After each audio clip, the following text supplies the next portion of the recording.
Hello, അപ്പോൾ എല്ലാവർക്കും സുഖമാണോ? ഞാൻ ഒരുപാട് നാളായിട്ട് ചെയ്യണമെന്ന് വിചാരിച്ചൊരു വീഡിയോ ആണ് ഇപ്പോൾ ചെയ്യാൻ പോകുന്നത് കേട്ടോ. വേറൊന്നുമല്ല, ഡെലിവറി സ്റ്റോറിയാണേ. അപ്പം ഞാൻ പ്രഗ്നൻ്റ് ആയ ടൈമിൽ ഞാൻ ഒരുപാട് പേരുടെ യൂട്യൂബിൽ തന്നെ സെർച്ച് ചെയ്തിട്ട് ഒരുപാട് പേരുടെ ഡെലിവറി സ്റ്റോറിയൊക്കെ ഇങ്ങനെ കാണുമായിരുന്നു കേട്ടോ. എന്താണെന്ന് വെച്ചിട്ടുണ്ടെങ്കിൽ നമുക്ക് 100 പേരുണ്ടെങ്കിൽ 100 പേരുടെ ബോഡിയും വ്യത്യസ്തമായിരിക്കും. അപ്പോൾ അവരുടെ ഡെലിവറി പെയിനും ഇപ്പോൾ പ്രഗ്നൻസി ജേണിയും ഡെലിവറി ജേണിയും ഒക്കെ വ്യത്യസ്തമായിരിക്കും. അപ്പോൾ അത് നമ്മൾ കണ്ടിട്ട് അതിൽ നിന്ന് നമുക്ക് എന്തെങ്കിലുമൊക്കെ യൂസ്ഫുൾ ആയിട്ടുള്ള കുറച്ച് ടിപ്സോ കാര്യങ്ങളോ ഒക്കെ കിട്ടും കേട്ടോ. അപ്പോൾ അതിന് വേണ്ടിയിട്ടായിരുന്നു എല്ലാ കാര്യങ്ങളും മനസ്സിലാക്കാൻ വേണ്ടിയിട്ട് ഞാൻ ഒരു വീഡിയോ ഒക്കെ കണ്ടുകൊണ്ടിരുന്നത്. അപ്പോൾ എൻ്റെ ഡെലിവറി സ്റ്റോറി ഞാൻ പറയാമെന്ന് വിചാരിച്ചത് എന്താണെന്ന് വെച്ചിട്ടുണ്ടെങ്കിൽ എനിക്ക് ഉണ്ടായ ആ ഒരു എക്സ്പീരിയൻസും അപ്പം ഞാനത് എങ്ങനെയാണ് തരണം ചെയ്തത്, അതായത് ഞാനത് എങ്ങനെയാണ് മാനേജ് ചെയ്തത്, അങ്ങനെയുള്ള കുറച്ച് കാര്യങ്ങളൊക്കെയാണ് ഞാൻ പറയുന്നത്. അപ്പോൾ ആർക്കെങ്കിലുമൊക്കെ ഹെൽപ്ഫുൾ ആവുകയാണെങ്കിൽ ഈ വീഡിയോ കണ്ടിട്ട് ഇഷ്ടപ്പെടുകയാണെങ്കിൽ ലൈക്കും കമൻറ്റും സബ്സ്ക്രൈബും ഒക്കെ ചെയ്യണം കേട്ടോ. അപ്പോൾ നമുക്ക് വീഡിയോയിലേക്ക് പോവാം. അപ്പോൾ അത് തന്നെ പറയുകയാണെങ്കിൽ പൊതുവേ എല്ലാവരും ഡെലിവറീനെ പറ്റി പറയുകയാണെങ്കിൽ ഇപ്പോൾ ഡെലിവറി ആവാൻ പോകുന്ന ആൾക്കാരുടെ അടുത്ത് ഇപ്പോൾ എല്ലാവരും പറയും, ചില ആൾക്കാരൊക്കെ പറയും ഇതിനെപ്പറ്റി ഇപ്പോഴേ വിചാരിച്ച് ടെൻഷൻ അടിക്കേണ്ട, അത്ര പ്രശ്നമൊന്നുമില്ല, ഈസി ആയിട്ട് കഴിഞ്ഞു പോകുന്നൊക്കെ പറയേ. പക്ഷെ കറക്റ്റ് പറയുകയാണെങ്കിൽ നമ്മൾ ഒരിക്കലും അതിനെ അത്ര സിമ്പിളായിട്ട് അത് പറഞ്ഞു കൊടുക്കരുത്. ഇപ്പോൾ ഡെലിവറി കഴിയാൻ പോകുന്ന ഒരാൾ ഒന്നില്ലെങ്കിൽ യൂട്യൂബിൽ നോക്കിയിട്ട് കറക്റ്റ് കാര്യങ്ങൾ എങ്ങനെയാണ് ഡെലിവറി സ്റ്റോറി ഓരോ കാര്യങ്ങളൊക്കെ നമ്മൾ കറക്റ്റ് മനസ്സിലാക്കി വെക്കുക കേട്ടോ. അല്ലെങ്കിൽ ഡെലിവറി കഴിഞ്ഞ് ആരോടെങ്കിലുമൊക്കെ ചോദിച്ച് മനസ്സിലാക്കി വെക്കുക. അതെന്തിനാന്ന് പറഞ്ഞിട്ടുണ്ടെങ്കിൽ നമ്മൾ ആ ഒരു സിറ്റുവേഷനിലേക്ക് കടക്കുമ്പം നമുക്ക് ഈ കാര്യങ്ങളൊന്നും കറക്റ്റ് അറിയില്ലെങ്കിൽ പെട്ടെന്ന് എങ്ങനെയാണ് മാനേജ് ചെയ്യേണ്ടതെന്ന് നമുക്ക് അറിയാണ്ടായിപ്പോവും. അപ്പോൾ ടെൻഷൻ വരും, BP കൂടും, അങ്ങനെ ഒരുപാട് പ്രശ്നങ്ങളൊക്കെ ഉണ്ടാവും കേട്ടോ. അപ്പോൾ ഞാൻ എൻ്റെ സ്റ്റോറിയിലേക്ക് കിടക്കാം. എനിക്ക് അത് തന്നെ പ്രഗ്നൻസി ആണെങ്കിലും ഭയങ്കര ടഫായിട്ടുള്ളൊരു ടൈമായിരുന്നു. പിന്നെ വോമിറ്റിങ്ങും, അങ്ങനെ ഫുഡ് കഴിക്കാൻ പറ്റുന്നില്ല, നടുവേദന, അങ്ങനെ ഒരുപാട് പ്രശ്നങ്ങളുണ്ടായിരുന്നു. പ്രഗ്നൻസി ജേണി ഞാനിപ്പോൾ പറയുന്നില്ല. അപ്പോൾ അതുകൊണ്ട് തന്നെ ഡെലിവറിയൊക്കെ എനിക്ക് ആ ഒരു ഡേറ്റും കാര്യങ്ങളൊക്കെ ആയപ്പോൾ പെട്ടെന്നൊന്ന് ഡെലിവറി കഴിഞ്ഞാൽ മതി എന്നായിരുന്നു. കാരണം കുട്ടീൻ്റെ കോഡ് ചുറ്റിയിട്ടുണ്ടായിരുന്നേ, ഒരു കോഡായിരുന്നു ചുറ്റിയിട്ടുണ്ടായിരുന്നേ. അപ്പോൾ എനിക്ക് ഭയങ്കര ടെൻഷനായിരുന്നു കോഡ് ചുറ്റിയെന്ന് പറഞ്ഞപ്പോൾ. എനിക്ക് ആദ്യം ടെൻഷനൊന്നും ഇല്ലായിരുന്നു, കാരണം കോഡ് ചുറ്റുന്നത് നോർമലാണ്. പക്ഷെ എനിക്ക് ടെൻഷൻ ആവാൻ കാരണം എന്താണെന്ന് പറഞ്ഞിട്ടുണ്ടെങ്കിൽ ഞാനിങ്ങനെ തിരിഞ്ഞും മറിഞ്ഞൊക്കെ കിടക്കുമ്പോൾ എപ്പോഴും എണീറ്റൊന്നും കിടക്കില്ലായിരുന്നു. അപ്പോൾ ഇങ്ങനെ എല്ലാവരും പറയുമല്ലോ അങ്ങനെ കിടന്നില്ലെങ്കിൽ കോഡ് ചുറ്റുന്നുള്ളത്. അപ്പോൾ അതുകൊണ്ട് എനിക്ക് പെട്ടെന്ന് ഇങ്ങനെ എനിക്ക് സ്കാനിങ് റിപ്പോർട്ട് കണ്ടപ്പോൾ തന്നെ അതിലിങ്ങനെ ഞാൻ കണ്ടു. അപ്പോൾ തന്നെ എനിക്കൊരു ടെൻഷൻ വന്നു. അപ്പോൾ ഞാൻ ഇങ്ങനെ പറഞ്ഞു ഇവരുടെ അടുത്ത്, ഹസ്ബൻഡിൻ്റെ അടുത്തും പിന്നെ ഹസ്ബൻഡിൻ്റെ അമ്മേൻ്റെ അടുത്തൊക്കെ പറഞ്ഞു ഇങ്ങനെ ചെറിയൊരു പ്രശ്നമുണ്ട്, കോഡ് ചുറ്റിയിട്ടുണ്ടെന്ന്. അപ്പോൾ ഡോക്ടറെ അടുത്ത് ചെന്ന സമയത്ത് ഡോക്ടർ ഇങ്ങനെ പറഞ്ഞ ആ ടൈമിൽ കോഡ് ചുറ്റിയിട്ടുണ്ടല്ലോ. അപ്പോൾ ഞാനിങ്ങനെ ചോദിച്ചു ഡോക്ടറെ ഞാൻ ശ്രദ്ധിക്കായിട്ടാണോ, ഞാനങ്ങനെ തിരിഞ്ഞ് കിടന്നുകൊണ്ടാണോ എന്ന് ചോദിച്ചു. അപ്പോൾ ഡോക്ടർ പറഞ്ഞു അല്ല, അതൊക്കെ ബേബീൻ്റെ മൂവ്മെൻറ്റ്സ് അനുസരിച്ചാണ്, മോൾ ടെൻഷൻ അടിക്കേണ്ട, മോളെ മൂവ്മെൻറ്റ്സും കൊണ്ടല്ല എന്ന് പറഞ്ഞു. അപ്പോൾ അത് കേട്ടപ്പോൾ എനിക്ക് സമാധാനമായി. പക്ഷേ ആ ഒരു ടൈമിൽ ഡോക്ടർ പറഞ്ഞിട്ടുണ്ടായിരുന്നു ബേബി ഇറങ്ങി വരുന്ന സമയത്ത് ആ കോഡ് അഴിഞ്ഞു പോകാൻ ചാൻസ് ഉണ്ട്, ഇനി ബൈ ചാൻസ് അങ്ങനെ അഴിഞ്ഞില്ലെങ്കിൽ സിസേറിയൻ വേണ്ടി വരുന്നത്. അപ്പോൾ സത്യം പറഞ്ഞാൽ ടെൻഷനായി. കാരണം സിസേറിയൻ എനിക്ക് നോർമൽ ഡെലിവറി തന്നെയായിരുന്നു മനസ്സിൽ വിചാരിച്ചത്. പിന്നെ നമുക്ക് ബേബിയും പിന്നെ നമ്മളും ഒരുപോലെ സേഫായിട്ട് വരുന്ന മെത്തേഡിൻ്റെ ആ ഒരു രീതിയിലാണ് നമ്മൾ വിചാരിക്കുക. അപ്പം ഞാൻ ഒരു 9 മന്ത് വരെ, ഏകദേശം ഒരു 36 വീക്ക് വരെയൊക്കെ ഞാൻ കംപ്ലീറ്റ്ലി റെസ്റ്റ് ആയിരുന്നു. കാരണം എനിക്ക് 6-7 മാസം എനിക്ക് ഒരു ഫുഡ് പോലും കഴിക്കാൻ പറ്റാത്ത വോമിറ്റിങ്ങും കാര്യങ്ങളൊക്കെ ആയിരുന്നു. പിന്നെ എനിക്ക് ഫുഡ് കഴിക്കാം, പക്ഷേ എങ്കിൽ ഈ വോമിറ്റിംഗ് ഉണ്ടായിരുന്നേ. അപ്പോൾ പിന്നെ അത് മാത്രമല്ല, എനിക്ക് ഭയങ്കര ബാക്ക് പെയിൻ ആയിരുന്നു. ഒന്ന് എണീറ്റ് നടന്ന് എന്തെങ്കിലും ഒരു കാര്യങ്ങൾ ചെയ്യുകയാണെങ്കിൽ അപ്പോൾ ഈ ബാക്കിൽ ഇങ്ങനെ മസിൽസൊക്കെ ഊരേൻ്റെ അവിടേക്ക് ഇങ്ങനെ മസിൽസൊക്കെ തടിച്ചു കൂടി ഭയങ്കര ബാക്ക് പെയിൻ ആയിരുന്നു എനിക്ക്. മസിൽ കയറൽ അതെല്ലാം ഓൾറെഡി എല്ലാവർക്കും ഉണ്ടാവും. പിന്നെ പക്ഷേങ്കിൽ തീരെ സഹിക്കാൻ പറ്റാത്ത, നടക്കാനും ഇരിക്കാനും നിൽക്കാനും ഉറങ്ങാനൊന്നും എനിക്ക് പറ്റില്ലായിരുന്നു കേട്ടോ. ആ ഒരു ടൈമിൽ ബാക്ക് പെയിൻ അത്ര സഹിക്കാൻ പറ്റില്ലായിരുന്നേ. അപ്പോൾ അതുകൊണ്ട് തന്നെ ഡോക്ടർ പറഞ്ഞിട്ടുണ്ടായിരുന്നു നന്നായിട്ട് റെസ്റ്റ് എടുക്കാനൊക്കെ. അപ്പോൾ ഞാൻ കംപ്ലീറ്റ്ലി റെസ്റ്റ് ആയിരുന്നു. അപ്പോൾ അതുകൊണ്ട് തന്നെ എനിക്ക് നോർമൽ ഡെലിവറി ആവുന്നുള്ളത് എനിക്ക് യാതൊരു ഉറപ്പും ഉണ്ടായിരുന്നില്ല കേട്ടോ. കാരണം നമ്മളിപ്പോൾ ഒരുപാട് വീട്ടിലെ കാര്യങ്ങൾ ചെയ്തു എന്നുകൊണ്ട് നമുക്ക് സിസേറിയൻ അല്ലാണ്ട് നോർമൽ ആവണം എന്നില്ല. പക്ഷേ നമ്മൾ കംപ്ലീറ്റ്ലി ഇങ്ങനെ റെസ്റ്റ് എടുക്കുമ്പോൾ നമ്മളെ സെർവിക്സ് ഓപ്പൺ ആവാൻ വേണ്ടിയിട്ട് കുറച്ച് ബുദ്ധിമുട്ടായിരിക്കും. അതൊക്കെ നമ്മൾ ഓൾറെഡി വീഡിയോയിലും ഒക്കെ കണ്ട് മനസ്സിലാക്കിയിട്ടുണ്ടായിരുന്നു. കാരണം സെർവിക്സ് ഓപ്പൺ ആയില്ലെങ്കിൽ പിന്നെ ഒരുപാട് നേരം വൈകുമ്പോൾ ബേബിക്ക് എന്തെങ്കിലുമൊക്കെ പ്രശ്നം, കോഡും കൂടെ ചുറ്റിയതുകൊണ്ട് എന്തെങ്കിലുമൊക്കെ പ്രശ്നം വന്നിട്ടുണ്ടെങ്കിൽ പിന്നെ സിസേറിയനിലേക്ക് പോകേണ്ടി വരും, കോംപ്ലിക്കേഷൻസും വരും. അപ്പോൾ എനിക്ക് നോർമൽ ഡെലിവറി തന്നെയായിരുന്നു ആഗ്രഹം. അപ്പോൾ അതുകൊണ്ട് തന്നെ 9 മന്ത് വരെ കംപ്ലീറ്റ്ലി റെസ്റ്റ് എടുത്ത ഞാൻ ആ 9 മന്തൊക്കെ ആയ ടൈമിൽ ഞാൻ ചെയ്ത കാര്യം എന്ന് പറഞ്ഞിട്ടുണ്ടെങ്കിൽ നന്നായിട്ട് നടന്നു കേട്ടോ. അപ്പോൾ നോർമൽ ഡെലിവറി ആവാൻ വേണ്ടിയിട്ട് ഞാൻ ചെയ്ത ഒരുപാട് ടിപ്സും കാര്യങ്ങളൊക്കെ ഉണ്ട്. അതൊക്കെ ഞാൻ വേറൊരു വീഡിയോയിൽ ഡീറ്റെയിൽ ആയിട്ട് പറഞ്ഞുതരാം കേട്ടോ. അപ്പോൾ ഞാൻ ആ ഒരു ടിപ്സും കാര്യങ്ങളൊക്കെ ഫോളോ ചെയ്തു, ഒരുപാട് നടന്നു, സ്റ്റെപ്പ് കയറി, അങ്ങനെ ഒരുപാട് കാര്യങ്ങൾ ഞാൻ അതിന് വേണ്ടിയിട്ട് ചെയ്തു കേട്ടോ. അപ്പോൾ എനിക്കൊരു സൺഡേ ആയിരുന്നു, അത് ഞാനിങ്ങനെ നടന്നുകൊണ്ടിരിക്കുകയായിരുന്നു. അപ്പോൾ ഹസ്ബൻഡ് ഇങ്ങനെ പറഞ്ഞു നീ ഇപ്പം തന്നെ ടൈം ആയിട്ടില്ല, നീ ഇപ്പം തന്നെ ഇങ്ങനെ നടക്കല്ലേ, നിൻ്റെ നടത്തം കണ്ട ഇപ്പം പ്രസവിക്കുന്നു തോന്നുന്നു, എനിക്ക് ടെൻഷനാകുന്നു എന്നൊക്കെ പറഞ്ഞേ. അപ്പോൾ അന്ന് എനിക്കൊരു പെയിൻ വന്നു. എനിക്ക് ഈ ഇടനൊമ്പരം എന്ന് പറഞ്ഞ ആ ഒരു സംഭവം വരാറുണ്ട്. അപ്പോൾ അതുകൊണ്ടാണ് ഞാൻ പെട്ടെന്ന് ഡെലിവറി കഴിഞ്ഞാൽ മതിയായിരുന്നു വിചാരിച്ചേട്ടോ. കാരണം ഒരു 5 മാസം തൊട്ട് ഞങ്ങൾക്ക് ഭയങ്കര ടെൻഷനായിരുന്നു. ഇത് നോർമൽ പെയിൻ ആണോ ഇടനൊമ്പരാണോ, അപ്പോൾ അതെന്താണെന്ന് നമുക്ക് മനസ്സിലാവും, പക്ഷേ എങ്കിൽ ഭയങ്കര ഇറിറ്റേഷൻ ആയിരുന്നേ. പിന്നെ കോഡ് ചുറ്റിയതും എല്ലാം കൊണ്ട് പെട്ടെന്നൊന്നും ഡെലിവറി കഴിഞ്ഞാൽ മതിയായിരുന്നു എന്നുള്ള ഒരു മൈൻഡായിരുന്നു കേട്ടോ എനിക്ക്. അപ്പോൾ ഞാനങ്ങനെ എനിക്ക് ആ ഒരു പെയിൻ വന്നു. അപ്പോൾ ചൊവ്വാഴ്ചയായിരുന്നു ഞങ്ങളടുത്ത് സ്കാനിങ്ങിന് ചെല്ലാൻ വേണ്ടി ഡോക്ടർ പറഞ്ഞത്. അപ്പോൾ ഏകദേശം അഡ്മിറ്റ് ആവാൻ വേണ്ടി ഒരാഴ്ചയും കൂടെ ബാക്കി ഉണ്ടായിരുന്നു. 23-ാം തീയതിയാണ് പറഞ്ഞത്. അപ്പോൾ എനിക്കൊരു ഏകദേശം ഒരു 10-ാം തീയതി സൺഡേ ആണ് ഇങ്ങനെ പെയിനും കാര്യങ്ങളൊക്കെ വരുന്നത് കേട്ടോ. അപ്പോൾ അത് കഴിഞ്ഞിട്ട് ഞാൻ തിങ്കളാഴ്ചയൊക്കെ ആയപ്പോൾ ഞാൻ ഹോസ്പിറ്റലിൽ പോയിട്ടോ. അപ്പോൾ തിങ്കളാഴ്ച ഹോസ്പിറ്റലിൽ പോയ ടൈമിൽ ഡോക്ടറെ കണ്ടു. അപ്പോൾ ഡോക്ടർ പറഞ്ഞു കുഴപ്പമൊന്നുമില്ല, ചെറിയ പെയിനല്ലേ, പിന്നെ പെയിനൊന്നും ഉണ്ടായിട്ടില്ലല്ലോ എന്ന് പറഞ്ഞാൽ ഞാൻ ഓക്കെ, പെയിനൊന്നുമില്ല, വേറെ പ്രശ്നങ്ങളും കാര്യങ്ങളൊന്നും ഇല്ല എന്ന് പറഞ്ഞു കേട്ടോ. അപ്പോൾ ഡോക്ടർ PV നോക്കി. പിന്നെ PV നോക്കുമ്പോൾ എനിക്ക് പറയാനുള്ളത്, നമ്മൾ എന്തായാലും നല്ല പെയിനുള്ളൊരു കാര്യം തന്നെയാണ് PV. പക്ഷേ നമ്മളതിന് ബലം പിടിച്ച് ഒരിക്കലും നിൽക്കരുത്. ജസ്റ്റ് നമ്മൾ റിലാക്സ് ആയിട്ട് നിന്ന് കൊടുക്കുക, പെട്ടെന്ന് തന്നെ നോക്കി കഴിയൂട്ടോ. അപ്പോൾ PV ചെയ്യുമ്പോൾ തന്നെ നമ്മൾ ആകെ ടെൻഷനായി കഴിഞ്ഞിട്ടുണ്ടെങ്കിൽ നമുക്ക് പറ്റുന്ന കാര്യം എന്താണെന്ന് പറഞ്ഞിട്ടുണ്ടെങ്കിൽ അതിനേക്കാളും വലിയ കടമ്പയാണ് ഡെലിവറി. അപ്പോൾ ഇത്രയും ഒരു അതിലുള്ള ഫസ്റ്റത്തെ സ്റ്റെപ്പാണ് PV. അപ്പോൾ അത് നമ്മൾ റിലാക്സ് ആയിട്ട് എന്തായാലും നമ്മൾ സഹിക്കണം. അപ്പോൾ നമ്മൾ ടെൻഷൻ അവിടെ റിലാക്സ് ആയിട്ട് നിന്ന് കൊടുക്കുക കേട്ടോ. അപ്പോൾ PV ഒക്കെ നോക്കിയ സമയത്ത് എനിക്ക് നല്ല രീതിയിലൊരു പെയിൻ വന്നു തുടങ്ങി. അപ്പോൾ ഞാൻ വിചാരിച്ചു PV ചെയ്തതുകൊണ്ടുണ്ടായ പെയിനാണെന്ന്. പക്ഷേ എനിക്കിതിന് മുന്നേ ഒരുപാട് പ്രാവശ്യം PV ചെയ്തിട്ടുണ്ടായിരുന്നു. കാരണം എനിക്ക് ഇടയ്ക്ക് വയറുവേദനയും നടുവേദനയൊക്കെ ഉള്ളതുകൊണ്ട്. പക്ഷേ ആ ഒരു പെയിൻ അല്ലായിരുന്നു എനിക്ക് തോന്നിയത്.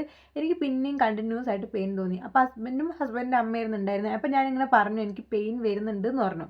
അപ്പോൾ ഡോക്ടറും പറഞ്ഞു ഒന്നും ആയിട്ടൊന്നുമില്ല, പിന്നെ എന്നാലും ഇടയ്ക്ക് പെയിൻ വരുന്നുണ്ടെങ്കിൽ ഒന്ന് ലേബർ റൂമിൽ പോയിട്ട് ജസ്റ്റ് ഒരു ഗ്രാഫ് എടുത്തിട്ട് നമുക്ക് വരാമെന്ന് പറഞ്ഞു. അപ്പം ഞാൻ ലേബർ റൂം പോയപ്പോൾ ഞാൻ ഫസ്റ്റ് തന്നെ കാണുന്നത് എൻ്റെ കൂടെ ഡോക്ടർ കാണിച്ചുകൊണ്ടിരുന്ന ആൾ ഡെലിവറി കഴിഞ്ഞിട്ട് അവിടെ കിടത്തുന്നതാണ്. അപ്പം ഞാൻ വിചാരിച്ചു എനിക്ക് മാത്രം എന്താ ഡെലിവറി ആവാത്ത, ഡേറ്റ് ഒന്നും ആയിട്ടില്ല, പക്ഷേ എനിക്കിങ്ങനെ ഇടയ്ക്ക് ഇങ്ങനെ ഒരുമാതിരി പെയിൻ വരുന്നുണ്ട്, പക്ഷേ എനിക്ക് ഡെലിവറി ആയില്ലല്ലോ, എനിക്ക് ഇനി പെയിൻ വരാതിരിക്കുമോ, അങ്ങനെയൊക്കെ ഒരു ടെൻഷനായിരുന്നു കേട്ടോ എനിക്ക്.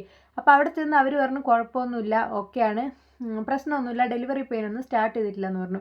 പക്ഷേ എനിക്ക് വേദന സഹിക്കാൻ പറ്റുന്നുണ്ടായില്ല. ഞാൻ ഹസ്ബൻഡും കൂടെ ഡോക്ടറെ അടുത്ത് പോയിട്ട് ഇങ്ങനെ എന്നാൽ പിന്നെ കുഴപ്പമില്ല മോളെ വീട്ടിൽ പോയിക്കോ എന്നുള്ള രീതിയിൽ ഡോക്ടർ പറയാൻ വന്നു. അപ്പോൾ ഞാൻ ഡോക്ടറോട് പറഞ്ഞു ഡോക്ടർ എനിക്ക് നല്ല രീതിയിൽ പെയിൻ സ്റ്റാർട്ട് ചെയ്യുന്നുണ്ടെന്ന്. അപ്പോൾ ഡോക്ടർ പറഞ്ഞു ഇപ്പോൾ നിലവിൽ ഒരു പ്രശ്നങ്ങളും ഇല്ല, കുട്ടിക്കും ഇപ്പോൾ എല്ലാം ഓക്കെയാണ്, ഹാർട്ട് ബീറ്റും കാര്യങ്ങളൊക്കെ ഓക്കെയാണ്. അപ്പോൾ എന്ത് ചെയ്യുക, 2 ദിവസം വേണമെങ്കിൽ നമുക്കിവിടെ നിൽക്കാം, നിന്നിട്ട് നോക്കാം പെയിൻ വരുന്നുണ്ടോ ഇല്ലയോ എന്ന്. അങ്ങനെയാണെങ്കിൽ വീട്ടിൽ പോകണ്ട, ഏകദേശം അതിന് ഒരാഴ്ചയും കൂടിയല്ലേ ഉള്ളൂ, എന്നിട്ട് കുഴപ്പമൊന്നുമില്ലെങ്കിൽ ഡിസ്ചാർജായി വീട്ടിൽ പോകുന്നതാണ്. അങ്ങനെ ഞങ്ങൾ അഡ്മിറ്റ് ആയിട്ടോ. അഡ്മിറ്റ് ആയ ടൈമിലൊക്കെ എനിക്ക് അന്നൊക്കെ അത്യാവശ്യം പെയിൻ ഉണ്ടായിരുന്നു. സാധാരണ അവിടെ വന്നവരോടൊക്കെ പറയുന്നത് എന്താണെന്ന് വെച്ചാൽ ഇന്ന് നോക്കിയിട്ട് നാളെ പെയിൻ വന്നില്ലെങ്കിൽ പെയിന് വരുത്തിയിട്ട് മരുന്ന് വെച്ചിട്ട് നമുക്ക് ഡെലിവറി നടത്താമെന്നാണ് പറയുന്നത്. പക്ഷെ എന്നോട് പറയുന്നത് പെയിൻ കുറഞ്ഞാൽ വീട്ടിൽ പോകാമെന്ന്. പക്ഷേ എനിക്ക് ഭയങ്കര ടെൻഷനായിരുന്നു. കാരണം വേറെ ഒന്നുമല്ല, എനിക്ക് ഡെലിവറീൻ്റെ കാര്യത്തിൽ ഒരു ടെൻഷനുമില്ല, പക്ഷേ എനിക്ക് പെയിൻ വരുന്നുണ്ട്, പക്ഷേ ഇത് ഡെലിവറി പെയിൻ അല്ല എന്നാണ് ഇവർ പറയുന്നത്. അപ്പോൾ അതുകൊണ്ട് എനിക്ക് എല്ലാവരോടും ഭയങ്കര എന്തൊക്കെയോ ദേഷ്യവും ടെൻഷനും മൂഡ് സ്വിങ്സും അങ്ങനത്തെ ഒക്കെ ഒരു അവസ്ഥയിലായിരുന്നു ഞാനുള്ളത്. അപ്പോൾ പെയിൻ വരുമ്പോൾ ഞാനിങ്ങനെ എൻ്റെ മുഖമൊക്കെ ഇങ്ങനെ മാറുമേ. അപ്പോൾ എനിക്ക് കണ്ടിന്യൂസ് പെയിനാണ് വന്നത് കേട്ടോ ആ ടൈമിൽ. അപ്പോൾ എൻ്റെ ഹസ്ബൻഡ് ഇങ്ങനെ പറയും നീയല്ലേ പറഞ്ഞേ നിനക്ക് ഡെലിവറിക്ക് ഒരു പേടിയുമില്ല, പിന്നെ എന്താ നീ ഇങ്ങനെ ടെൻഷനായിട്ട് നിൽക്കുന്നത്. അപ്പം ഞാൻ നല്ല ഹാപ്പി ആയിട്ടൊരു കുഴപ്പമില്ലാണ്ട് നിൽക്കും. അങ്ങനെ അന്ന് രാത്രി മൊത്തം എനിക്ക് ലേബർ റൂമിൽ പോയിട്ട് അവർ അഡ്മിറ്റ് ആക്കി. എന്നിട്ട് ലേബർ റൂമിൽ പോയിട്ട് അവർ പറഞ്ഞ് മരുന്നും കാര്യങ്ങളൊന്നും വെക്കാനില്ല, ജസ്റ്റ് അഡ്മിറ്റ് ആയാൽ മതി. അങ്ങനെ അഡ്മിറ്റ് ആക്കി എന്നെ അവിടെ. അപ്പോൾ വാർഡിലേക്ക് മാറ്റി. വേറെ കാര്യങ്ങളൊന്നുമില്ല. ഇങ്ങനെ രാത്രിയൊക്കെ എനിക്ക് പെയിനാണ്, എനിക്ക് ഫുഡൊന്നും വേണ്ട കേട്ടോ. എനിക്ക് ഫുഡ് തന്നു കഴിഞ്ഞിട്ടുണ്ടെങ്കിൽ എനിക്കത് കഴിക്കാനാകുന്നില്ല. അപ്പോൾ സിസ്റ്റർ ഇങ്ങനെ അവരിടക്കിടക്ക് വന്ന് ഹാർട്ട് ബീറ്റൊക്കെ നോക്കുന്നുണ്ട്. സിസ്റ്റർ വന്നിട്ട് നന്നായിട്ട് ഉറങ്ങിക്കുമോ എന്ന് പറഞ്ഞേ. അപ്പോൾ അന്ന് രാത്രി സത്യം പറഞ്ഞാൽ എനിക്ക് ഉറങ്ങാനായിട്ടില്ല, എനിക്ക് ചെറിയൊരു വേദന ഉണ്ടായിരുന്നു, അതുകൊണ്ട് ഞാൻ ഉറങ്ങിയിട്ടേ ഇല്ലേ. അപ്പോൾ രാവിലെ ഞാൻ ലേബർ റൂം പോയ സമയത്ത് സിസ്റ്റർ ചോദിച്ചു അതെന്താ കണ്ണൊക്കെ ഇങ്ങനെ ഉറങ്ങിയില്ലേന്ന് ചോദിച്ചു. അപ്പോൾ ഞാൻ പറഞ്ഞു എനിക്ക് പെയിനായിരുന്നു, ഞാൻ ഉറങ്ങിയില്ല എന്ന് പറഞ്ഞു. അപ്പോൾ എന്നോട് പറഞ്ഞു അങ്ങനെ അതിന് മാത്രമുള്ള പെയിനൊന്നും വന്നിട്ടില്ലല്ലോ, ഡെലിവറി പെയിനൊന്നും സ്റ്റാർട്ട് ചെയ്തിട്ടില്ലല്ലോ, ഉറങ്ങാണ്ട് നിൽക്കേണ്ട പെയിനൊക്കെ ഇനി വരാൻ പോകുന്നതേ ഉള്ളൂ എന്ന് പറഞ്ഞു. അപ്പോഴും എനിക്കിങ്ങനെ ടെൻഷനാണ്. അപ്പോൾ ഇത് പെയിൻ അല്ലെങ്കിൽ പിന്നെ എന്താ ഈ പെയിൻ, അപ്പോൾ ഡോക്ടർ വന്നിട്ട് നോക്കിയിട്ട് കുഴപ്പമൊന്നുമില്ലെങ്കിൽ വീട്ടിലേക്ക് പോകാമെന്ന് പറഞ്ഞു. അപ്പോൾ എനിക്ക് പെയിൻ യാതൊരു രീതിയിലും എനിക്ക് മാറിയിട്ടില്ല. അപ്പോൾ രാവിലെ ആ ടൈമിൽ ഡോക്ടർ വന്നിട്ട് PV നോക്കി. അപ്പോൾ PV നോക്കിയപ്പോൾ ഡോക്ടർ പറഞ്ഞു മോൾക്ക് പെയിൻ കൂടി വരുന്നില്ലല്ലോ, അതേ രീതിയിലല്ലേ ഉള്ളതെന്ന് പറഞ്ഞു. അപ്പോൾ ഞാൻ പറഞ്ഞു ആ അതെ. അപ്പോൾ ഡോക്ടർ പറഞ്ഞു അവിടെ ഒരു വൈറ്റ് ഡിസ്ചാർജ് പോലെ കാണുന്നുണ്ട്, വേറെ ഒരു പ്രശ്നങ്ങളും കുട്ടിക്ക് കാണുന്നില്ല, ഡെലിവറി പെയിൻ സെർവിക്സ് ഓപ്പൺ ആയിട്ടില്ല, കോൺട്രാക്ഷൻസ് വരുന്നില്ല, ഒന്നുമില്ല. അങ്ങനെയാണെങ്കിൽ നമുക്ക് ഞാനൊരു ഇഞ്ചക്ഷൻ തരാം വേദന കുറയാനുള്ള, അതായത് ഡെലിവറി പെയിൻ്റെ അല്ല, എന്തോ യൂറിൻ ഇൻഫെക്ഷനോ എന്തോ ആയിട്ടുള്ള പെയിൻ ആയിരിക്കും ഇത്. അപ്പോൾ ഇഞ്ചക്ഷൻ തരാം, എന്നിട്ട് വേദന കുറഞ്ഞു കഴിഞ്ഞിട്ടുണ്ടെങ്കിൽ വീട്ടിൽ ഡിസ്ചാർജ് ആയി പോയിക്കോന്ന് പറഞ്ഞു. സത്യം പറഞ്ഞാൽ എനിക്കത് കേട്ടപ്പോൾ നല്ല ഡോക്ടറാണ്. ഡോക്ടറായാലും ഞാൻ ഇക്രയിലാണ് കാണിച്ചത്. എനിക്ക് അവിടുത്തെ ഡോക്ടേഴ്സിനെയും നഴ്സുമാരെയൊന്നും പറയാതിരിക്കാൻ വയ്യ കേട്ടോ, അത്രയും നല്ലൊരു ഇതായിരുന്നേ. അതിനെപ്പറ്റി ഞാൻ പിന്നീട് പറയാം. അപ്പോൾ ഓൾറെഡി അവർ നോക്കുമ്പോൾ എനിക്ക് കൺട്രാക്ഷൻസും കാര്യങ്ങളൊന്നും എനിക്ക് വരുന്നില്ല. അപ്പോൾ എനിക്ക് ഭയങ്കര സങ്കടം വന്നു. അപ്പോൾ ഞാൻ ഇവരുടെ അടുത്ത് ഇങ്ങനെ പറയുമ്പം ഇവർക്കും ടെൻഷനാണ്. എൻ്റെ അച്ഛൻ, പിന്നെ ഹസ്ബൻഡിൻ്റെ അമ്മ, ഹസ്ബൻഡ്, അങ്ങനെ എല്ലാവരും ഉണ്ടായിരുന്നു. അപ്പോൾ ആ ഒരു സമയത്ത് എൻ്റെ അമ്മയ്ക്ക് സുഖമില്ലാണ്ട് അമ്മ അഡ്മിറ്റ് ആയിരുന്നു കേട്ടോ ഹോസ്പിറ്റലിൽ. അപ്പോൾ അതുകൊണ്ട് അമ്മയ്ക്ക് വരാനായില്ല. അപ്പോൾ അച്ഛൻ്റെ അടുത്ത് ഇവരുടെ അടുത്തൊക്കെ പറയുമ്പോൾ ഇവർക്കും മനസ്സിലാവുന്നില്ല, പെയിൻ വരുന്നുണ്ട്. സാധാരണ എൻ്റെ കൂടെ വന്ന ആൾക്കാരൊക്കെ പെയിൻ വരുന്നു, അവർക്ക് ഇൻഡ്യൂസ് ചെയ്യുന്നു, അല്ലെങ്കിൽ സിസേറിയൻ ചെയ്യുന്നു, പ്രസവിക്കുന്നു, പോകുന്നു. പക്ഷേ എനിക്ക് ഇവിടെ പെയിൻ ഉണ്ട്, പക്ഷെ അത് ഡെലിവറി പെയിൻ അല്ല എന്നാണ് പറയുന്നത്. എനിക്കാണെങ്കിൽ പെയിനും ഉണ്ട്. അങ്ങനെ അവർ ഇഞ്ചക്ഷൻ വെച്ചപ്പം അമ്മ പറഞ്ഞു ഇനി ഫുഡ് കഴിക്കുക, ഇഞ്ചക്ഷനൊക്കെ വെച്ചില്ലേ. അപ്പോൾ എനിക്ക് ഫുഡ് വേണ്ട, എനിക്ക് എല്ലാത്തിനോടും ദേഷ്യം, കാരണം എനിക്ക് പെയിൻ ഒരു രീതിയിലും കുറയുന്നില്ല. പെട്ടെന്ന് എനിക്ക് ആ ഒരു പെയിൻ നിന്നു കേട്ടോ. ആ ഒരു ടൈമിൽ കുറച്ച് മൊമെൻറ്റിലേക്ക് ആ ഒരു പെയിൻ നിന്നു. അപ്പം ഞാൻ വിചാരിച്ചു കഴിഞ്ഞു, ഇത് ഡെലിവറി പെയിൻ ഒന്നുമല്ല, ഇനി ആദ്യം നമ്മൾ വീട്ടിൽ പോയിട്ട് തിരിച്ച് വരാമെന്നുള്ള രീതിയിൽ എത്തിയപ്പം ആ നിന്ന പെയിൻ അതിനേക്കാൾ അപ്പുറമായിട്ട് ഒരു 5 മിനിറ്റിന് ശേഷം എനിക്ക് വന്നേ. ആ ഒരു പെയിൻ എന്ന് പറഞ്ഞിട്ടുണ്ടെങ്കിൽ എനിക്ക് ഇതുവരെ ഉണ്ടായ രീതിയിലുള്ളൊരു പെയിൻ അല്ലായിരുന്നു. എനിക്ക് ആദ്യമൊക്കെ പീരീഡ്സ് ആകുമ്പം ഉണ്ടായ എനിക്ക് പീരീഡ്സ് ആകുമ്പോൾ നല്ല വേദന ഉണ്ടാവാറുണ്ട്, ആ ഒരു രീതിയിലുള്ള പെയിൻ ആയിരുന്നു വന്നത്. പക്ഷെ പിന്നെ എനിക്ക് വന്നത് ആ രീതിയിലുള്ള പെയിൻ അല്ലായിരുന്നു കേട്ടോ. പിന്നെ എനിക്ക് നല്ല രീതിയിൽ പെയിൻ വന്നു, അത് പോയി, പിന്നെയും വന്നു, പിന്നെയും പോയി. അപ്പം ഞാൻ വിചാരിച്ചു ഇതെന്തായാലും ഡെലിവറി പെയിൻ ആയിരിക്കുന്നു. അപ്പം ഞാനിങ്ങനെ പറഞ്ഞു അവരുടെ അടുത്ത് എനിക്ക് പെയിൻ ഉണ്ട്, എനിക്ക് കരച്ചിൽ വേദന കൊണ്ടല്ല എനിക്ക് കരച്ചിൽ വരുന്നത്, എനിക്ക് പെയിൻ വന്നിട്ട് ഇത് ഡെലിവറി പെയിൻ അല്ലല്ലോ, പിന്നെ എല്ലാവരും ഇങ്ങനെ ഡെലിവറി കഴിഞ്ഞ് പോകുന്നു, അതൊക്കെ ആലോചിച്ചിട്ടാണ് എനിക്ക് സങ്കടം വരുന്നത്, സങ്കടവും ദേഷ്യമൊക്കെ വരുന്നത്.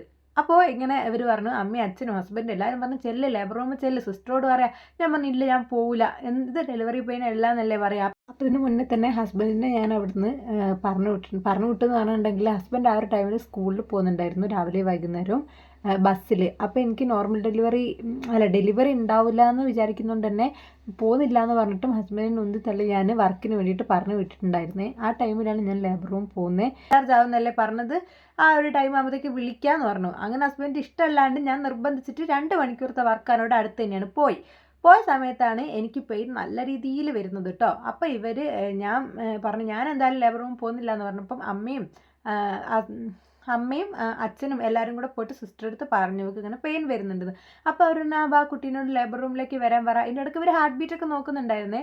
ഞാൻ ലേബർ റൂമിലേക്ക് പോയി. ലേബർ റൂമിലേക്ക് പോയ സമയത്ത് സിസ്റ്റർ PV നോക്കിയപ്പോൾ എനിക്ക് കോൺട്രാക്ഷൻ വന്നു. അപ്പോൾ എനിക്ക് ഭയങ്കര സന്തോഷമായി, കാരണം ഈ കോൺട്രാക്ഷൻ വന്നാൽ ഡെലിവറി പെയിൻ ആണല്ലോ. അപ്പം ഞാൻ വേഗം സിസ്റ്ററെ കൈ ഇങ്ങനെ പിടിച്ചിട്ട് സിസ്റ്ററെ വയറിൽ കൈ വെച്ച് നോക്ക്, ഇതാ കോൺട്രാക്ഷൻ എന്നൊക്കെ പറഞ്ഞാൽ എനിക്കിപ്പോഴും മറക്കാൻ പറ്റില്ല കേട്ടോ അതൊന്നും. അപ്പോൾ സിസ്റ്റർ വേഗം നോക്കിയ ടൈമിൽ ഡോക്ടറെ കോൺട്രാക്ഷൻ വന്നിട്ടുണ്ട്, അക്ഷയ്ക്ക് കോൺട്രാക്ഷൻ വന്നിട്ടുണ്ട് എന്ന് പറഞ്ഞേ.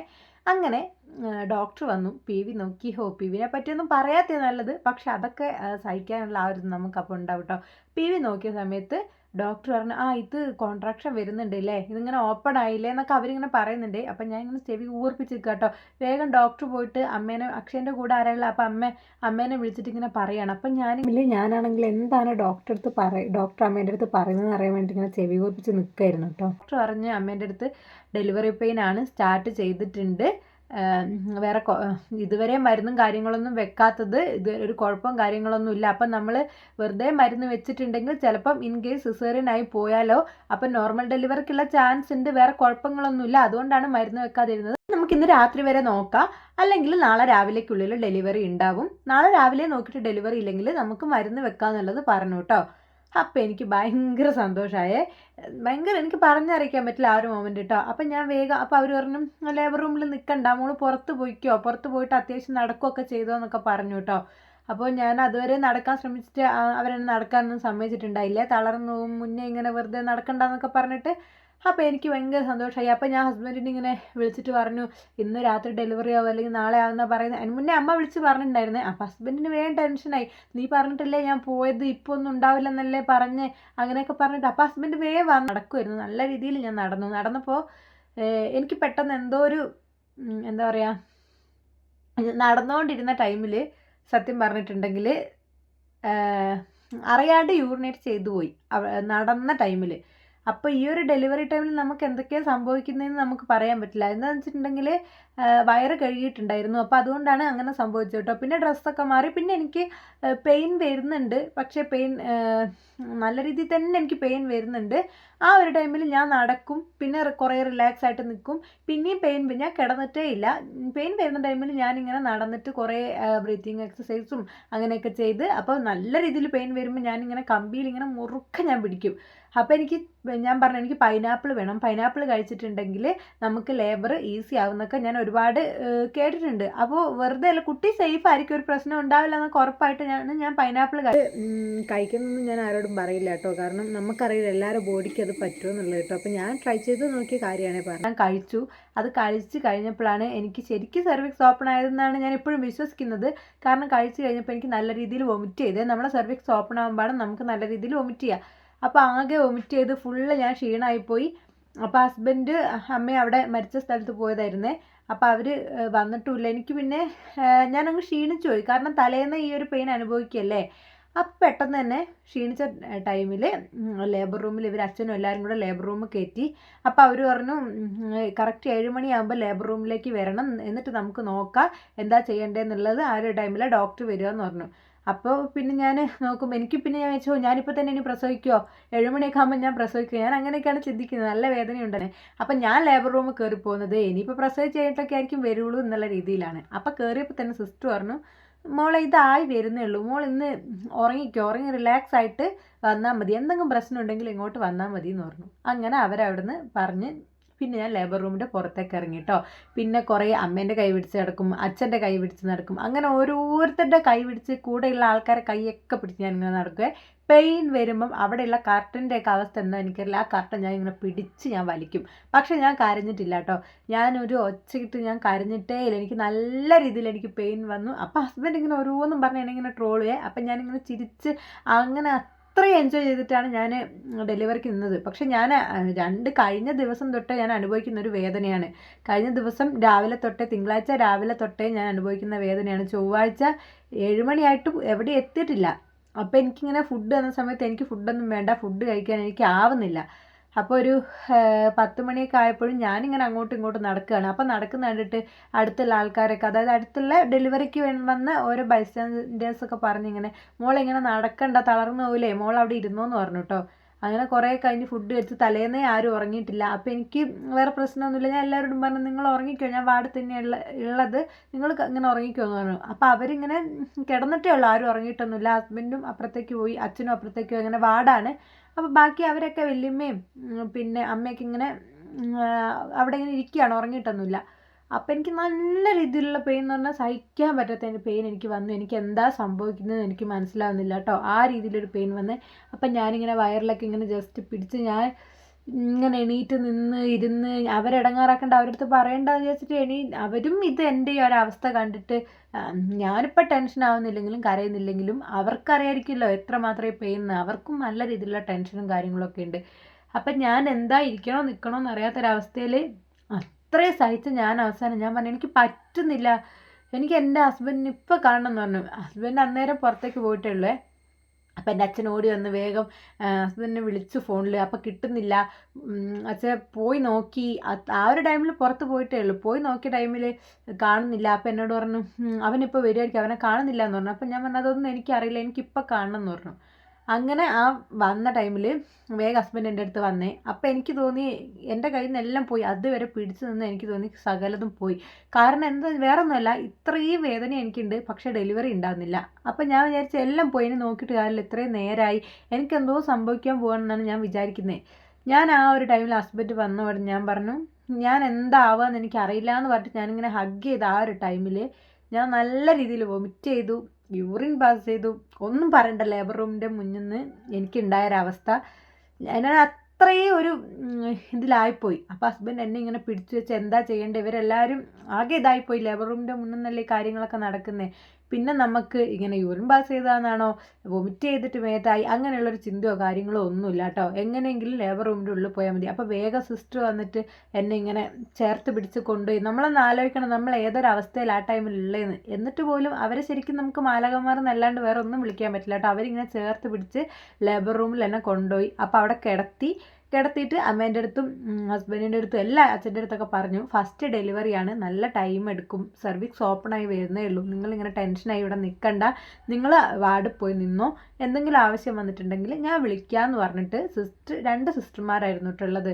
അതിൽ ഒരു സിസ്റ്റർ എൻ്റെ കൂടെയുള്ള, എനിക്കൊരിക്കലും മറക്കാൻ പറ്റില്ല കേട്ടോ. അപ്പോൾ എന്നെ അവിടെ ഇങ്ങനെ കിടത്തി വയറിൽ ആ ഒരു ബേബീൻ്റെ ഇറക്കം നോക്കുന്ന ആ ഒരു ബെൽറ്റും കാര്യങ്ങളൊക്കെ വെച്ച്, അപ്പോൾ എനിക്ക് ഓരോ പെയിൻ വരുമ്പോഴും ഞാൻ മാക്സിമം ഞാനിങ്ങനെ കടിച്ച് ഞാൻ പിടിക്കും.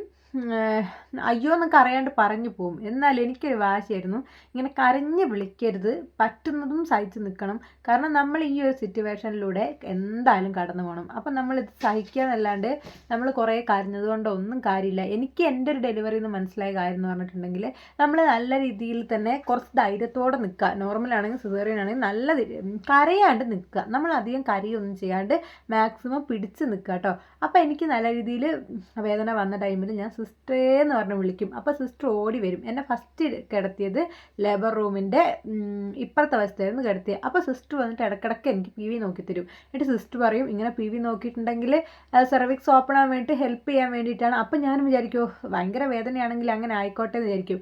അപ്പോൾ ആ ഒരു ടൈമിലുണ്ടല്ലോ എനിക്കിങ്ങനെ ഉറങ്ങാനുള്ള ടെൻഡൻസി ഇങ്ങനെ വരുവേ. അതെന്തുകൊണ്ടാണെന്ന് എനിക്കറിയില്ല. ഇങ്ങനെ മയങ്ങി പോകും പോലെ കണ്ണടച്ചിങ്ങനെ പോവും.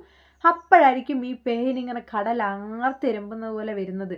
ഓരോ പ്രാവശ്യം പെയിൻ വരുമ്പോഴും അതിങ്ങനെ കൂടി വരും. ഞാൻ കുറേ നിൽക്കും, കുറേ നടക്കും, കുറേ ആ ബെൽറ്റ് ഉണ്ട് നമുക്ക്, അതുകൊണ്ട് അധികം നിൽക്കാനൊന്നും പറ്റില്ല. എന്നാലും സിസ്റ്റർ അടുത്ത് പറഞ്ഞത് അയച്ചിട്ട് ഞാൻ കുറേ നിൽക്കും. അങ്ങനെ എൻ്റെ ഒരു ഡെലിവറി ടൈമിൽ ഞാൻ മാത്രമേ അവിടെ ഉണ്ടായിരുന്നുള്ളൂ കേട്ടോ.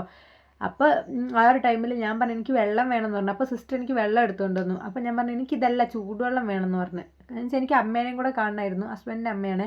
അങ്ങനെ എന്നാൽ ഞാൻ പുറത്ത് പറയാമെന്ന് പറഞ്ഞ് അവിടെ പോയിട്ട് അമ്മ വെള്ളം എടുത്തിട്ട് വന്നു. അപ്പോൾ അമ്മേൻ്റെ അടുത്ത് സിസ്റ്റർ ഇങ്ങനെ അമ്മ സിസ്റ്ററോട് ചോദിച്ചു, സിസ്റ്ററെ എന്താ അവസ്ഥ, എപ്പോൾ ഡെലിവറി ആവുമെന്ന് ചോദിച്ചു.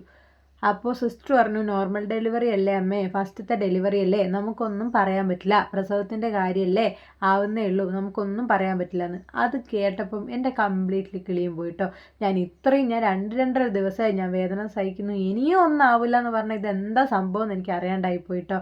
ഇത്രയ്ക്ക് ഞാൻ വിചാരിക്കുന്നത് ഇനി അപ്പോഴും പ്രസവിക്കില്ല എന്നാണ് ഞാൻ വിചാരിക്കുന്നത്. എനിക്ക് വേദനയേക്കാൾ ടെൻഷൻ, ഞാൻ ഇത്രയേറെ വേദന സഹിക്കുന്നു, പക്ഷെ ഇപ്പോഴും പ്രസവിക്കൂല എന്നാണ് ഞാൻ വിചാരിക്കുന്നത്. ആ ഒരു രീതിയിലാണ് ഞാൻ വിചാരിക്കുന്നത്. അങ്ങനെ അമ്മ പോയ സമയത്ത് ഞാൻ സിസ്റ്റർ ഇടയ്ക്കിടയ്ക്ക് ഇങ്ങനെ വിളിക്കും PV നോക്കാൻ. PV നോക്കുമ്പോഴെങ്കിലും വേഗം ആവട്ടെ എന്ന് വിചാരിച്ചിട്ട്. അപ്പോൾ PV നോക്കിയ സമയത്ത് ബ്ലഡ് വന്നു. അപ്പം ഞാൻ സിസ്റ്ററോട് ചോദിച്ചു, സിസ്റ്ററെ ബ്ലഡ് വന്നിട്ടുണ്ടല്ലോ, ഇത് എന്തുകൊണ്ടാ, PV നോക്കിയത് കൊണ്ടാണോ എന്ന് ചോദിച്ചു. അപ്പോൾ സിസ്റ്റർ പറഞ്ഞാൽ മോളെ ഞാൻ നോക്കട്ടെ എന്ന് പറഞ്ഞ് അങ്ങനെ സിസ്റ്റർ വേഗം എനിക്ക് ആ ഒരു ഡ്രസ്സും കാര്യങ്ങളൊക്കെ എടുത്ത് തന്ന് അതൊക്കെ ഇടിയിച്ച് തന്ന് എന്നോട് പറഞ്ഞു അതായത് ഡെലിവറി നടക്കുന്ന ബെഡിലേക്ക് കിടന്നോളാൻ പറഞ്ഞു കേട്ടോ. അപ്പോൾ എനിക്ക് ചെറിയൊരു പ്രതീക്ഷയൊക്കെ ഉണ്ടായിരുന്നു, പെട്ടെന്ന് ഡെലിവറി നടക്കാൻ പോകുന്നുണ്ട്. അപ്പം ഞാൻ ഇങ്ങനെ അവിടെ കിടന്നിട്ട് സിസ്റ്ററിനോട് ഇങ്ങനെ ഞാൻ ചോദിക്കുകയാണ്, അല്ല സിസ്റ്ററെ ഇത് എപ്പോഴാണ്, ഞാൻ നാളെ വൈകുന്നേരമെങ്കിലും പ്രസവിക്കുമോ എന്ന് ചോദിച്ചു. അതായത് ഒരു പുലർച്ചെയല്ല, ഒരു 1 മണി 2 മണി ടൈമിലാണ് ചോദിക്കുന്നത്. ഞാൻ നാളെ വൈകുന്നേരമെങ്കിലും പ്രസവിക്കുമോ സിസ്റ്ററെ എന്ന് ചോദിച്ചു. അപ്പോൾ സിസ്റ്റർ പറഞ്ഞു മോളെ പ്രസവത്തിൻ്റെ കാര്യമല്ലേ, നാളെ രാവിലെയൊക്കെ ആകുമ്പോഴത്തേക്ക് പ്രസവിക്കുമായിരിക്കും, മോള് പേടിക്കേണ്ടെന്നൊക്കെ പറഞ്ഞു എന്നോട്. എനിക്ക് എൻ്റെ ഡെലിവറി സ്റ്റോറി പറയുമ്പം എനിക്കൊരിക്കലും അവിടെ എൻ്റെ കൂടെ ഉണ്ടായിരുന്ന സിസ്റ്റർമാരും എൻ്റെ ഡെലിവറിയിൽ ഉണ്ടായിരുന്ന സിസ്റ്റർമാരും ഡോക്ടർമാരും ഒരിക്കലും മറക്കാൻ പറ്റില്ല കേട്ടോ. കാരണം അവരുടെ ഒരു സപ്പോർട്ട് കൊണ്ട് മാത്രമാണ് എനിക്ക് അത്രയും എനിക്ക് കംഫർട്ടായിട്ട് എനിക്കവിടെ ഡെലിവറി നടന്നത്. അപ്പോൾ വീഡിയോ ലെങ്ത്ത് കൂടിയുണ്ട് തന്നെ, ബാക്കി പാർട്ട് ഞാൻ അടുത്ത പാർട്ടായിട്ട് ഇടാം കേട്ടോ.